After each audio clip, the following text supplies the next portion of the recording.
नमस्ते हिमाचल, आपका बहुत स्वागत है। आपके साथ मैं हूं जैस्मिन शर्मा। हेडलाइंस के बाद अब हिमाचल प्रदेश की अहम खबरों का रुख करेंगे और शुरुआत धर्मशाला से मिल रही बड़ी खबर के साथ करते हैं, जहां 26 सैलानियों का रेस्क्यू किया गया है। करेरी में आई बाढ़ में ये सभी सैलानी फंस गए थे। एसडीआरएफ और मैक्लोडगंज पुलिस ने इनका रेस्क्यू किया है। कल सुबह करेरी लेक ये लोग घूमने गए थे, जिस वक्त ये इस लेक में फंस गए। अचानक हुई बारिश से वहां पर अचानक बाढ़ आ गई। दिल्ली, पंजाब, उत्तर प्रदेश और हिमाचल से यहां पर ये 26 सैलानी घूमने आए थे और ये सुपर एक्सक्लूसिव वीडियो हम आपको दिखा रहे हैं इस लेक में, जब एसडीआरएफ और मैक्लोडगंज पुलिस ने मिलकर इन 26 सैलानियों का रेस्क्यू किया। दिल्ली, पंजाब, हरियाणा और कुछ हिमाचल के भी सैलानी थे जो इस करेरी लेक में घूमने पहुंचे हुए थे। और जिस तरीके से मौसम अचानक करवट ले रहा है, तेज बारिश के बाद करेरी लेक में अचानक बाढ़ जैसे हालात पैदा हो गए और यहां पर ये 26 सैलानी फंसे हुए थे, जिन्हें सफलतापूर्वक रेस्क्यू किया गया है। विचित्र हमारे सहयोगी ज्यादा जानकारियों के साथ खबर पर जुड़े हैं। विचित्र, जो ये 26 सैलानी थे, अभी इनकी स्थिति कैसी है? गंभीर चोटों की कोई खबर, इसके अलावा क्या कुछ और जानकारियां मिल पाई हैं और किसी तरह की कोई यहाँ पर वार्निंग साइन नहीं है या फिर प्रशासन के नुमाइंदों से आपकी बातचीत हो पाई? क्या कुछ कहना है इस पूरे मसले पर उनका? देखिए जैस्मिन, फिलहाल तो हम इन लोगों के बारे में बता दें तो ये लोग सब स्वस्थ हैं। हाँ, हल्की फुल्की जो है वो थकान होती है, क्योंकि बहुत दूर दराज का ये क्षेत्र था। करेरी लेक जो है वो अपने आप में ही बहुत हाई एल्टी वाले क्षेत्र में पड़ती है और ये शाहपुर का एक टूरिज्म डेस्टिनेशन है, बिल्कुल नया टूरिज्म डेस्टिनेशन है, जहाँ पर आजकल बहुत ज्यादा संख्या में टूरिस्ट जो है वो चोर दरवाजों की मार्फत भी वहाँ पर पहुंच जाते हैं। हालांकि वहाँ पर जाने आने के लिए कोई रोक टोक नहीं अगर मौसम साफ हो, लेकिन फिर भी प्रशासन लगातार सभी लोगों को हिदायत देता है कि भाई वहाँ पर अगर जा रहे हैं तो कम से कम आप अपने स्थानीय प्रशासन के समक्ष जो रजिस्ट्रेशन करवा लें, या फिर आप जिस रोड की मार्फत जा रहे हैं वहां के पुलिस स्टेशन में तो कम से कम आप अपनी इत्तला दे दें कि भाई वो लोग जो है वो यहाँ पर घूमने के लिए जा रहे हैं। फिलहाल ये लोग सब सकुशल हैं और सबके सब अब कहीं ना कहीं जो है रेस्ट करने के बाद जो है अब अपने घर को निकल चुके होंगे आज, क्योंकि ये अलग अलग क्षेत्रों से आए हुए थे, एक पर्टिकुलर जगह से नहीं थे। कुछ उत्तर प्रदेश के थे, तो कुछ दिल्ली के थे, कुछ हरियाणा और पंजाब के थे और हिमाचल के भी इनफैक्ट इन लोगों में से शुमार थे। क्योंकि जो करेरी डल लेक है वो अपने आप में बहुत चार्मिंग प्लेस है जैस्मिन, और ये बहुत खूबसूरत है। धौलाधार की गोद में ये एक बहुत बड़ी लेक यहाँ पर है और जो कि नजदीक भी पड़ती है, शाहपुर और धर्मशाला के बिल्कुल नजदीक भी पड़ती है। हालांकि उस लिहाज से देखा जाए तो काफी हाई एल्टी वाले इलाके में और थोड़ा पैदल कम से कम 6 से 7 किलोमीटर जो है वो गांव से पैदल जाकर है, तो इसलिए लोग जो है यहाँ पर चले जाते हैं। और वैसे भी आजकल मैदानी इलाकों में काफी गर्मी पड़ रही है, तो लोग जो है वो ठंडक की राहत लेने के लिए यहाँ पर आते हैं। लेकिन एक बात मैं बहुत महत्वपूर्ण यहाँ पर कह देना चाहता हूँ। देखिए जैस्मिन, की जो ये कांगड़ा है ना, कांगड़ा का जो मौसम है वो पूरी तरह से अनप्रडिक्टेबल है। भले ही मौसम विज्ञान केंद्र ये कह दे कि भाई बारिश हो सकती, तो हो सकता है कि बारिश ना हो, और ये कहा हो कि बारिश नहीं होगी तो हो सकता है कि बारिश हो जाए, क्योंकि कांगड़ा के अलग अलग हिस्सों में अलग अलग समय में अलग अलग मौसम रहता है। बीते कल की ही मैं बात बताऊं तो बीते कल ही भागसू में बारिश होने की वजह से 14 लोग फंस गए थे, और वहीं दूसरी तरफ देखिए फतेहपुर इंदौर में धूप खिली हुई थी, लेकिन 2 लोग डूब गए। 2 लड़के, 2 नौजवान युवा जो हैं वो डूब गए, उनकी मौत हो गई। और इस तरह से जो है अलग अलग हिस्सों में, और ठीक इसी तरह से न्यूगल खड्ड में भी कुछ लोग फंसे हुए थे, उनको रेस्क्यू ऑपरेशन किया गया। और आधी रात को ये सूचना आ गई कि 26 लोग जो हैं वो यहाँ पर करेरी डल लेक में फंसे हुए हैं, उनको जो है वो रेस्क्यू किया गया है। और हमारी तस्वीरें हम लोग जो है इस वक्त एक्सक्लूसिव दर्शकों को दिखा ही रहे हैं। तो बार बार प्रशासन जो है तमाम सैलानियों से जो है आग्रह करता है, क्योंकि देखिए वैसे भी सरकार कह चुकी है कि ये जो क्षेत्र है वो टूरिज्म डेस्टिनेशन का क्षेत्र है। हाँ, ये माना जाता भी है और है भी सबसे बड़ा टूरिज्म डेस्टिनेशन का क्षेत्र है। एडवेंचर टूरिज्म यहाँ पर है, इको टूरिज्म यहाँ पर है, बाकी के और भी धार्मिक टूरिज्म यहाँ पर है। बहुत से लोग अलग अलग जगहों से यहाँ पर आते हैं, लेकिन कहीं ना कहीं बिना जानकारी के और बिना अनुभव के जो है ये लोग इन क्षेत्रों में पहुंच जाते हैं जहां पर फ्लैश फ्लडेड्स आ जाती हैं या अचानक से बारिश हो जाती है। और ये लोग कोई दो राय नहीं है कि बिना जानकारी के और गुप्त तरीके से भी यहाँ पर जो सैलानी है वो पहुंच जाते हैं। और जिस अनप्रिडिक्टेबल मौसम की आप बात कर रहे हैं वो कमोबेश पूरे ही देश में बना हुआ है। कहीं ना कहीं ग्लोबल वार्मिंग भी इसके लिए रिस्पॉन्सिबल है। जिस तरीके से अनप्रिडिक्टेबल बरसातें हो रही हैं, फिर अनप्रिडिक्टेबल तरीके से धूप कहीं खिल रही है, ये एक अलग मसला है। लेकिन विचित्र, ये जिस तरीके से रेस्क्यू किया गया है, इसके बाद क्या प्रशासन ने कोई ठोस कदम उठाए हैं? यहाँ पर किसी तरह की कोई चेतावनी का बोर्ड लगाया है या फिर किसी तरीके का पहले कोई चौकी या कोई नाका स्थापित किया है कि करेरी लेक जाने वालों को यहाँ पर उनकी इंफॉर्मेशन ली जाए, उनकी जानकारी ली जाए और उसके बाद आगे बढ़ने दिया जाए? इस तरह के कोई कदम उठाए गए हैं अभी तक?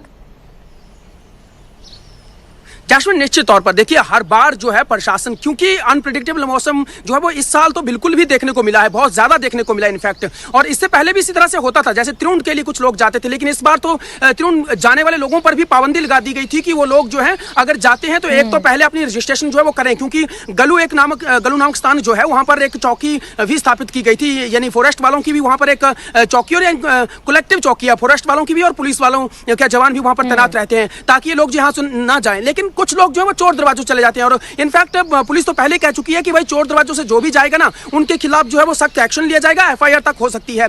बावजूद इसके लोग हैं कि मानने को तैयार ही नहीं होते हैं, लोग जो है वो चोर दरवाजों से भी चले जाते हैं। और जो साफ रास्ते हैं, ऐसा नहीं है कि यहाँ नहीं जाया जा सकता, ये यहाँ जाने का भी वक्त नहीं है, यही वक्त है जो अब वहां पर जाया जा सकता है। लेकिन क्योंकि मौसम इस वक्त जो है वो पूरी तरह से चेंज हो चुका है, समझ नहीं आ रहा है कि ग्लोबल वार्मिंग का असर है या क्योंकि 60-60 सालों के बुजुर्ग भी ये कह रहे हैं कि बिल्कुल विचित्र मैदानी इलाकों से जो लोग यहाँ पर पहुंचते हैं, इस मौसम का आनंद लेने के लिए जो लोग पहुंचते हैं, कहीं ना कहीं जिस तरीके से वो प्रशासन को अवगत ना कराते हुए गुप्त तरीके से इन स्थानों पर पहुंच जाते हैं, ये उनकी जान के लिए बहुत बड़ा खतरा है। और प्रशासन के लिए भी कहीं ना कहीं अब ये संकेत है कि उन्हें भी अब सतर्क होने की जरूरत है।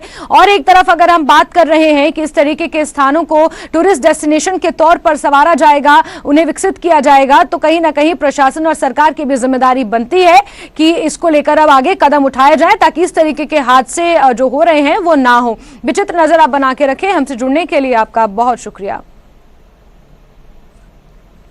चलिए आगे बढ़ते और राजधानी से आपको बड़ी खबर देंगे, जहां रात से सचिवालय के बाहर जेबीटी प्रशिक्षु डटे हुए हैं। बैच वाइज जेबीटी भर्ती की जांच की ये लोग मांग कर रहे हैं। जेबीटी प्रशिक्षुओं का सरकार पर गंभीर आरोप है, नियमों को दरकिनार कर ये भर्तियां, ये नियुक्तियां की जा रही हैं, ऐसा उनका आरोप है। मांगे पूरी नहीं होने तक सचिवालय के बाहर ही डटे रहने का इन्होंने ऐलान भी किया है। तो बैच वाइज जेबीटी की जो भर्ती हो रही है वो अब सवालों के कटघरे में है। जिस तरीके से जेबीटी प्रशिक्षु ये आरोप लगा रहे हैं कि नियमों को दरकिनार कर ये नियुक्तियां की जा रही हैं, और इसी को लेकर देर रात से वो सचिवालय के बाहर डटे हुए हैं। और जब तक उनकी मांगों पर अमल नहीं किया जाता, जब तक उनकी मांगों को नहीं सुना जाता, उन्होंने ये चेतावनी दी है कि वो इसी तरह सचिवालय के बाहर डटे रहेंगे। तस्वीरें आपको छोटा शिमला सचिवालय के बाहर से हम दिखा रहे हैं, जहां ये जेबीटी प्रशिक्षु हैं और शिमला में ये इसी तरीके से डटे हुए विरोध प्रदर्शन कर रहे हैं, सरकार पर आरोप लगा रहे हैं कि नियमों को दरकिनार कर जेबीटी की बैच वाइज भर्तियां की जा रही हैं। राजेंद्र का रुख करते हैं, ज्यादा जानकारियों के साथ सीधे जुड़ गए हैं। राजेंद्र, देर रात से ये जेबीटी प्रशिक्षु यहाँ पर डटे हुए हैं और आगे आने वाले समय में भी अगर इनकी मांगे पूरी नहीं होती हैं तो इनका कहना है कि इसी तरीके से डटे रहेंगे। जरा बातचीत कीजिए और जानने की कोशिश कीजिए कि क्या कुछ इनकी मांगे हैं।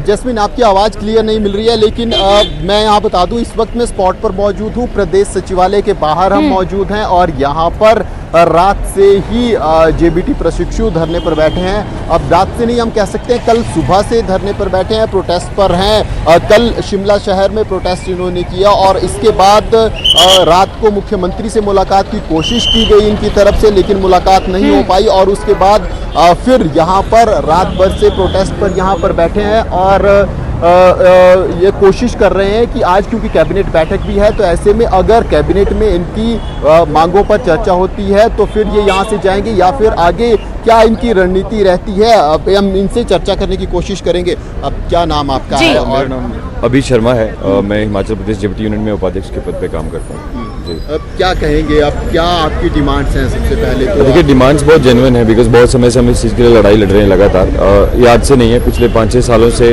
हम लगातार मांग रख रहे हैं, पूरे सरकार के समक्ष भी रखी। इस सरकार से हमें ज़्यादा उम्मीद थी, इसलिए हम इस सरकार के प्रति अब ज़्यादा आक्रोशित भी हैं, क्योंकि एक समय ऐसा था जब रिक्रूटमेंट जो थी वो टोटली बंद थी, तो ऐसा कोई दिक्कत नहीं था। लेकिन पहली बार इस सरकार में अब रिक्रूटमेंट्स भी ऑन हुई हैं और ये सारी की सारी रिक्रूटमेंट्स जो हैं वो जेबीटी के खिलाफ ही हो रही हैं। जेबीटी की पोस्ट पे जो है किसी और व्यक्ति को, अगर हम बोलेंगे बीएड के लोगों को उसमें एंट्रीज मिल रही हैं, जो एनसीटी की नोटिफिकेशन जो हुई थी जिसका केस अभी भी सुप्रीम कोर्ट में पेंडिंग है। तो जब तक वो केस जो है सॉल्व नहीं होता तब तक ये सारी रिक्रूटमेंट्स जो है वो गलत है, जिसका विरोध जो है लगातार हम कर रहे हैं। और आज ऐसी हालत हो गई है हमारे जेबीटी प्रशिक्षुओं की, आप देखेंगे 40,000 से ज़्यादा लोग जो हैं वो हिमाचल प्रदेश में जेबीटी करके घर पे बैठे हुए हैं इस समय पे, और उनको नज़रअंदाज करते हुए, अगर आप बोलेंगे कम वोट बैंक के शायद उस वजह से, लेकिन जो भी कारण रहे हों, अब सिर्फ एक ही रास्ता हमारे पास है कि हम सड़कों के माध्यम से अब अपनी बात जो है सरकार तक पहुंचाएंगे। अभी इमीडिएट क्या आपकी मांग है और क्या आप चाह रहे हैं आश्वासन? कल से आप यहाँ पर बैठे हैं। सर हमारी इमीडिएट मांग है कि जो जेबीटी भर्ती में जो है बीएड को एलिजिबल किया गया है, हम उसको चाहते हैं कि बीएड को बाहर किया जाए। जेबीटी हमारा हक है। अगर जेबीटी की भर्ती पे जेबीटी नहीं लगता है तो फिर जेबीटी को कोर्स करने का क्या फ़ायदा है? जेबीटी कोर्स को फिर बंद कर दीजिए, क्योंकि हमारे पास तो सफिशिएंट नंबर ऑफ जेबीटीज़ है, तो क्या ज़रूरत है बीएड को इसमें एनरोल करने की?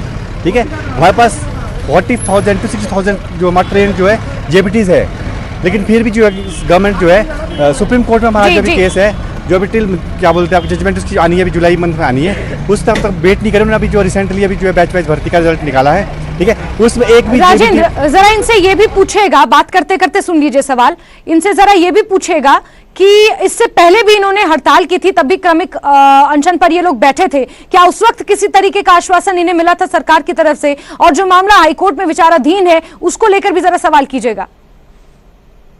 हम उसका कड़ा विरोध करते हैं। यदि इस तरह की पहले भी आप हड़ताल पर बैठे थे? जी सर, हम सर इससे पहले हड़ताल में बैठे थे। हमने इससे पहले स्ट्राइक की थी, उसमें हमें सीएम साहब ने हमें आश्वासन किया था कि हम जब तक सुप्रीम कोर्ट से इसकी जो जजमेंट नहीं आती हम तब तक कोई भी भर्ती नहीं करेंगे। लेकिन इन बिटवीन ये हुआ कि इन्होंने बैच की भर्ती निकाल दी और इसमें जो टोटली जेबीटी का एक भी प्रशिक्षु नहीं लगाया। अगर जेबीटी बैच वाइज भर्ती का हम नाम दिया है, अगर उसमें जेबीटी नहीं लगे तो फिर जेबीटी के नाम क्यों दिया? उसको बीएड का कर दो। अगर जेबीटी भर्ती में बीएड वाले लगाने हैं तो फिर जेबीटी को कोर्स कराने का कोई फायदा नहीं है, क्योंकि एक जेबीटी प्रशिक्षु जो 80-80 हज़ार रुपये में जेबीटी कर रहा है, क्योंकि वो सफिशिएंट नहीं है कि वो बीएड करे। ठीक है, वो जेबीटी इसलिए कर रहा है कि हमें रोजगार मिले, जब उनका रोजगार किसी और को दिया जा रहा है। यस सर, जी हम मुख्यमंत्री साहब ने हमें आश्वासन दिया था कि जब तक सुप्रीम कोर्ट से जजमेंट नहीं आती हम बैच रिजल्ट नहीं निकालेंगे, लेकिन उन्होंने फिर भी रिजल्ट निकाल दिया है, उसमें एक भी जेबीटी प्रशिक्षु नहीं लगा है। ठीक है, हम इस चीज़ की कड़ी निंदा करते हैं कि जब तक इस जो अभी इन्होंने बैच रिजल्ट निकाला उसको रिव्यू करें, जो इसमें अभी बीएड के लोग लगे हैं उनके ऊपर रिव्यू की, क्योंकि उसमें टोटली धांधली है। क्योंकि उसमें देखिए आप अभी जो एक जो उनको बाहर निकाल दिया है, उनका नाम भूपेंद्र पाल जी थे। ठीक है जी, वो एक्चुअली में जो मेरिटरी से क्राइटेरिया होता था 45% से ऊपर मार्क्स चाहिए, लेकिन उनके जो 40% है उनको नॉट एलिजिबल था, लेकिन फिर भी एलिजिबल किया गया है। अभी एक नहीं, हमारे पास 4 लोग हैं जिसके हमारे पास डॉक्यूमेंट्स भी है, जो 4 लोग अभी उसमें अपॉइंटमेंट दी गई है। जो मेरा क्वेश्चन ये है सरकार से, आपके चैनल के माध्यम से क्वेश्चन है कि शिक्षा विभाग में जो अधिकारी बैठे उन्होंने क्या देखा, क्या डॉक्यूमेंटेशन की वेरिफिकेशन की? जो इसमें नॉट एलिजिबल जो स्टूडेंट्स थे उनको भी उन्होंने अपॉइंटमेंट दे दी है। अगर इतना बड़ा भ्रष्टाचार करना है तो फिर आज कैबिनेट की अहम बैठक भी होने वाली है। राज्य सचिवालय में ही ये कैबिनेट की बैठक है और इसके ठीक बाहर ये प्रशिक्षु डटे हुए हैं और जब तक इनकी मांगे पूरी नहीं होती तब तक इसी तरीके से डटे रहने की इन्होंने चेतावनी दी है। इसको लेकर भी जरा सवाल कीजिएगा। बिल्कुल, आपकी डिमांड अब आगे क्या है? क्योंकि कैबिनेट में अगर मांग पूरी नहीं होती है तो फिर आगे क्या स्टेप रहेंगे, कैसे चलेंगे?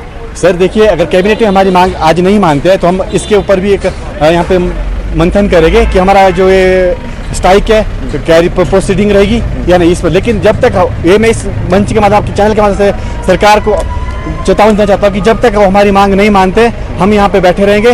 वो गिर गया, हम यहाँ पे बैठे रहेंगे क्योंकि ये भी हमारा हक है, हम इसको लेके रहेंगे। क्योंकि जो उन्होंने रिजल्ट निकाले, इससे पहले जो कॉलेज कैडर का रिजल्ट निकला था उसमें अभी 2 महीने से ज़्यादा टाइम हो गया, उसमें अभी तक अपॉइंटमेंट नहीं दी है। लेकिन ऐसी क्या आवश्यकता पड़ गई शिक्षा विभाग को कि 2 से 3 दिन के अंदर इनको अपॉइंटमेंट दे दी गई है। ठीक है सर, हम इतने बड़े सवाल उठाए जा रहे हैं इनकी तरफ से। एक तो जो अपॉइंटमेंट हाल ही में हुई है उसके ऊपर सवाल उठा रहे हैं कि उनकी इंक्वायरी होनी चाहिए, और दूसरा अपनी डिमांड्स को लेकर लगातार ये कह रहे हैं। आप मेरे ठीक पीछे देख सकते हैं, ये प्रोटेस्ट है। यहाँ पर ये सभी प्रशिक्षु रात भर से बैठे हुए हैं और अपनी डिमांडों को लेकर लगातार धरना प्रदर्शन कर रहे हैं। और डिमांड इनकी यही है कि जो हाल ही में भर्ती हुई है उसकी इंक्वायरी की जाए, और इसके अलावा जो पहले की बैच वाइज भर्तियां हैं उनको भी खंगाला जाए, और जेबीटी जो प्रशिक्षु हैं उन्हीं को जेबीटी भर्ती में उम्मीदवार माना जाए, उन्हीं को जेबीटी भर्ती में योग्य माना जाए। इसके अलावा बीएड और ईटीटी की विरोध ये कर रहे हैं कि बीएड और पर ईटीटी को बैच वाइज भर्ती में जेबीटी में नियुक्ति दी जा रही है, जो कि सरासर अन्याय इन लोगों के साथ है। और इनकी जो मांगे हैं ये पिछली सरकार से चलती आ रही हैं, और पिछली हमने देखा कि चुनावों के समय जो राजेंद्र, पिछली सरकार के समय से ये मांगे चली आ रही हैं। 2019 में कमीशन हुआ था और उसके बाद जिस तरीके से भर्तियां हो रही हैं वो सभी भर्तियां सवालों के कटघरे में हैं, और इसी को लेकर अब ये जेबीटी प्रशिक्षु हैं, ये यहाँ पर आंदोलनरत हैं और आज भी सचिवालय के बाहर डटे हुए हैं।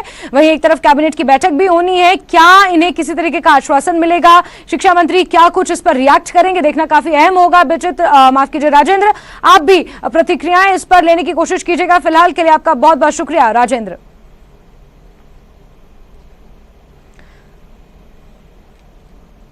और खबरों का सिलसिला आगे जारी रहेगा, लेकिन वक्त एक छोटे से ब्रेक का। ब्रेक के बाद खबरों के सिलसिले को आगे बढ़ाते हैं। आज सुक्खू कैबिनेट की अहम बैठक होने वाली है। राज्य सचिवालय में ये कैबिनेट की बैठक होगी। सीएम सुक्खू इसकी अध्यक्षता करेंगे। 2 दर्जन एजेंडा आइटम्स पर आज चर्चा संभव है। सीएम की कुछ घोषणाओं पर भी यहां पर मोहर लग सकती है। तो एक लंबे अंतराल के बाद एक बार फिर कैबिनेट की बैठक होने जा रही है। सीएम सुक्खू खुद इस बैठक की अध्यक्षता करेंगे। सीधे रुक करते हैं हमारे सहयोगी रणबीर का इसी खबर पर, ज्यादा जानकारियों के साथ जुड़ गए हैं। रणबीर, कौन सी वो एजेंडा आइटम्स हैं जिन पर आज चर्चा संभव है और कौन सी महत्वपूर्ण घोषणाएं हैं जिन पर मोहर लग सकती है? इसके अंदर क्या कुछ अहम आज रहने वाला है इस कैबिनेट की बैठक में? जी देखिए, आज दोपहर 3 बजे का समय निर्धारित किया गया है जो सुक्खू कैबिनेट की अहम बैठक होनी है। देखिए, जो जानकारी अब तक निकल कर आई है उसके मुताबिक करीब 2 दर्जन के आसपास जो एजेंडा आइटम है जिन पर चर्चा होनी और कुछ सप्लीमेंट्री आइटम्स उसमें लाई जाएंगे। विभागों की तरफ से बताया ये भी जा रहा है कि कुछ घोषणाएं हैं मुख्यमंत्री की जो बजट में की गई थी उन पर जो है कैबिनेट अपनी मुहर लगाएगी। देखना होगा कि कौन कौन सी ऐसी घोषणाएं हैं जिन पर आज मुहर लगेगी। काफी सारी घोषणाएं मुख्यमंत्री ने की है। बड़ी बात इसमें यह भी निकल कर आ रही है कि जो विभिन्न विभागों में जो खाली पड़े पद हैं उनको भरने को लेकर कैबिनेट अपनी मंजूरी दे सकती है। और खासकर जल शक्ति विभाग ये कहा जा रहा है कि जिसमें जो है पैरा वर्कर की भर्ती को लेकर जो मामला चल रहा है उस पर शायद जो है कैबिनेट आज अपनी मोहर लगाएगी। और देखना होगा कि और किन किन विभागों में जो खाली पद हैं वो भरे जाएंगे और कितने पद भरे जाएंगे, ये जानकारी जो है निकल कर आई है। और ये भी देखिए, जो उद्योग नीति में किस तरह से बदलाव लाया जाना है, ऊर्जा नीति में किस तरह से बदलाव लाया जाना है, इसको लेकर भी आज जो है कैबिनेट में चर्चा हो सकती है, ये जानकारी निकल कर आई है। हमने देखा कि 1-2 हफ्ते पहले जिस तरह से 7 और 9 जून को जो इन्वेस्टर्स के साथ बैठक हुई थी, जो बिजनेस मीट हुई थी, उसमें बहुत सारे सुझाव आए थे राज्य सरकार को निवेश बढ़ाने को लेकर, और उन पर आज चर्चा होनी है कि क्या वो जो सुझाव दिए गए हैं उन पर किस तरह का फैसला जो है आज लिया जाता है। ऊर्जा नीति की अगर हम बात करें तो यहाँ पर पानी जो है मुख्यमंत्री बार बार ये कह रहे हैं कि हिमाचल के लिए पानी जो है बहता सोना है, और उस पर जो है देखना होगा कि आज किस तरह के फैसले जो है ऊर्जा विभाग को लेकर किए जाएंगे। शिक्षा विभाग को लेकर भी काफी सारे मसले अभी हैं, जिस तरह से जो अभ्यर्थी हैं जो जिन्होंने जेबीटी की है वो किस तरह से प्रदर्शन कर रहे हैं, उनका मसला शायद आज जो है उस पर चर्चा जी उन पर जो है आज चर्चा हो सकती है। एनटीटी का मसला है, उस पर भी आज जो है फैसला लिया जा सकता है। ये तमाम बड़ी अपडेट है अब तक जो हमारे पास पहुंची। अब देखना होगा कि कैबिनेट में जो है कौन कौन से मसले लाए जाएंगे। हालांकि जो मंत्री हैं उनकी तरफ से भी अपने अपने विभागों से जो है कुछ सप्लीमेंट्री आइटम्स रखी जाएंगी। जैस्मिन, ठीक है रणबीर, एक अंतराल के बाद ये कैबिनेट की बैठक हो रही है और जिस तरीके से आपने कहा कि बहुत सारे ऐसे मामले हैं लंबित हैं, उन पर चर्चा होनी है। क्या कुछ इस बैठक से निकल कर आएगा? रणबीर जुड़ेंगे, आपसे जानकारियां लेंगे। फिलहाल के लिए आपका बहुत बहुत शुक्रिया। तो दोपहर 3 बजे बाद राज्य सचिवालय में आज कैबिनेट की बैठक होने वाली है। कुछ एजेंडा आइटम्स हैं जिन पर चर्चा होनी है। इसके इतर कुछ ऐसी घोषणाएं हैं जिन पर आज मोहर लग सकती है।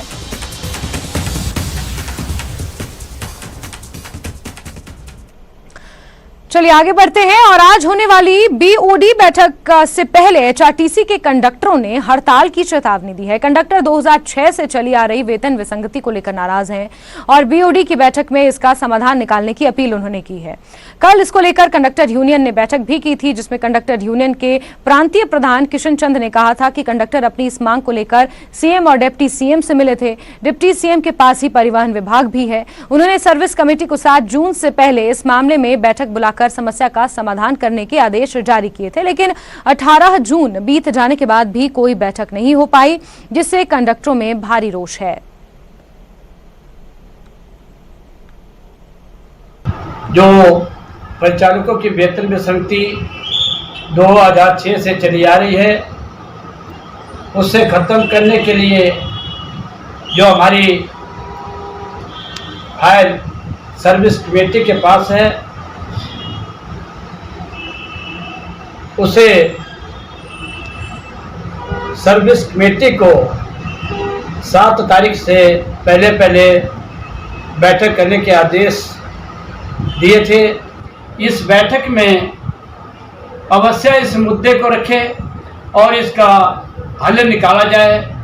अगर इस मुद्दे को बीओडी में सरकार द्वारा नहीं रखा गया तो मेरे हिमाचल पथ परिवहन निगम के समस्त परिचालकों में और ज़्यादा जो है रोष उत्पन्न होगा। और आगे बढ़ेंगे और चंबा के मशहूर मनोहर लाल हत्याकांड में अब नए खुलासे होते जा रहे हैं। इस मामले में जांच में जुटी पुलिस को मुख्य आरोपी और उसके परिवार के खाते में करीब 10 लाख रुपए का पता चला है। साथ ही जांच में जमीन के कब्जे के आरोप को भी सही पाया गया है। आरोपियों ने वन विभाग की 20 बीघा जमीन पर कब्जा कर सब्जियां उगाई थी। इस जमीन से प्रशासन ने बाड़बंदी हटा दी है। उधर इस मामले में गिरफ्त में आए आरोपी फरीद और मुसाफिर हुसैन की रिमांड 19 जून तक बढ़ा दी गई है। इसके अलावा आपको ये बता दें कि चंबा मुख्यालय में रविवार को छुट्टी होने के बाद भी लोग शांतिपूर्वक घूमते दिखाई दिए। बाहर से आए सैलानी भी चंबा में घूमते हुए नजर आए। हालांकि सलूनी उपमंडल में अभी भी धारा 144 जारी है और जब तक स्थिति पूरी तरीके से सामान्य नहीं हो जाती तब तक वहां पर धारा 144 लागू रहेगी। वहीं स्थानीय लोगों ने बताया कि मनोहर हत्याकांड बहुत ही दुखद घटना है। जिस तरीके से हत्या हुई है उसकी वो घोर निंदा करते हैं। प्रदेश सरकार से दोषियों को जल्द से जल्द सजा दिलाने की मांग भी की जा रही है। मनोहर की जो हत्या हुई है और हत्या के बाद जो उसके शव के टुकड़े किए गए, ये एक बड़ा दुखदायक विषय है। चंबा जैसी हिमाचल में भी कभी ऐसे मेरे हिसाब से ऐसी कोई इतिहास में नहीं हुआ होगा ऐसा कि इतना जघन्य अपराध किसी व्यक्ति का मर्डर करके और उसको टुकड़े करके बोरी में डाल के वो करना, और सभी में इसका आक्रोश है। हम ये चाहते हैं जो घटना की इंक्वायरी प्रॉपर हो और लोगों को एक विश्वास बनाया जाए कि जो भी घटना की सामने इंक्वायरी प्रॉपर पुलिस सरकार प्रॉपर कर रही है। एनआई की गवर्नमेंट द्वारा पब्लिक द्वारा एनआई की उसके में की जा रही है कि इसको घटना को उसके द्वारा किया जाए। तो हम चाहते हैं कि इसकी डिमांड को करना चाहिए। और साथ में ये तो एक घटना हुई है, किंतु मैं अपने इस तरफ से कहूँगा कि उस तरफ जितनी भी एरिया है या पहाड़ों में जितने भी लोग रह रहे हैं उन सभी की इंक्वायरी होनी चाहिए कि कौन क्या कर रहा है, कैसे रह रहा है, कितनी कितनी ज़मीनें हैं। इससे कि लोगों को डर पैदा हो कि हम गलत काम करेंगे, इससे हमें कुछ भी हो सकता है। गवर्नमेंट का डर होना चाहिए। खबर मंडी से, जहां 21 जून से 30 जून तक G20 और S20 मीट का आयोजन होगा, जिसकी मेजबानी IIT मंडी करेगी। इस दौरान इंक्लूसिव और सस्टेनेबल डेवलपमेंट पर आधारित कई विषयों पर चर्चा होगी और आयोजन के दौरान राज्यपाल, सीएम, डिप्टी सीएम और सांसद हेमा मालिनी सहित 14 वक्ता इसमें हिस्सा लेंगे। I am very happy to share with you that IIT Mandi is organizing G20 S20 meet starting from Yoga Day, that is 21st June 2023 until 30th June 2023.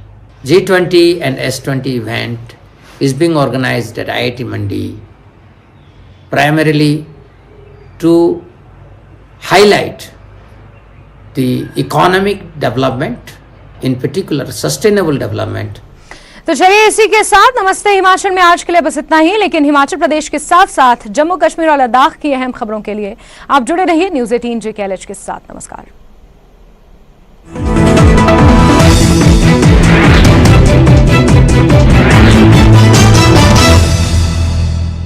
Headlines presented by पेट सफा आयुर्वेदिक चूर्ण।